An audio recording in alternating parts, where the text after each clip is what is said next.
Hi అండి. ఈరోజైతే నా మార్నింగ్ రొటీన్‌ని షేర్ చేద్దాం అనుకుంటున్నా. మార్నింగ్ డైలీ పూజతోనే స్టార్ట్ అవుతుందండి. డే అయితే స్నానం చేసి ప్రశాంతంగా పూజ చేసుకొని కిచెన్‌లోకైతే వచ్చాను.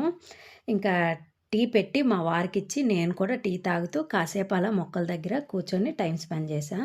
ఈరోజైతే టిఫిన్ ఎగ్ ఫ్రైడ్ రైస్ చేద్దాం అనుకుంటున్నా. అందుకనే ముందు రైస్ కాసేపు నానబెట్టుకున్నాను. ఇలా నానబెట్టుకోవడం వల్ల పొడి పొడిగా వస్తుంది రైస్ బావుంటుంది. ముందైతే కళాయి పెట్టేసి ఆయిల్ వేసి బాగా హీట్ అయినాక ఇంకా ఎగ్స్‌ని బ్రేక్ చేసేసి దీన్ని ఆయిల్‌లో బాగా ఫ్రై చేసేసి సెపరేట్‌గా తీసి పెట్టుకోవాలి.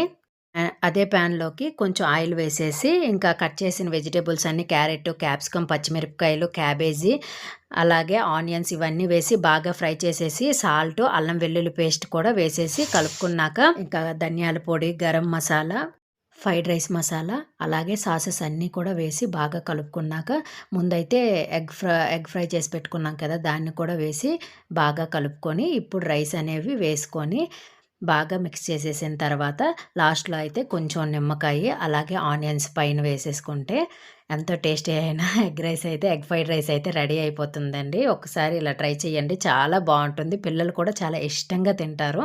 అంత బావుంటుంది. చాలా సింపుల్‌గా చేసుకోవచ్చండి. టిఫిన్ రెడీ చేసేసాక మా వారు తినేసి వెళ్ళిపోయినారు. నేను కూడా కొంచెం తిని మా బాబునైతే లేపి స్కూల్‌కైతే రెడీ చేసి టిఫిన్ కూడా పెట్టేశాను. లంచ్ బాక్స్ అంతా ప్యాక్ చేసేసి రెడీ చేసి స్కూల్‌లో దించేసి వచ్చాను.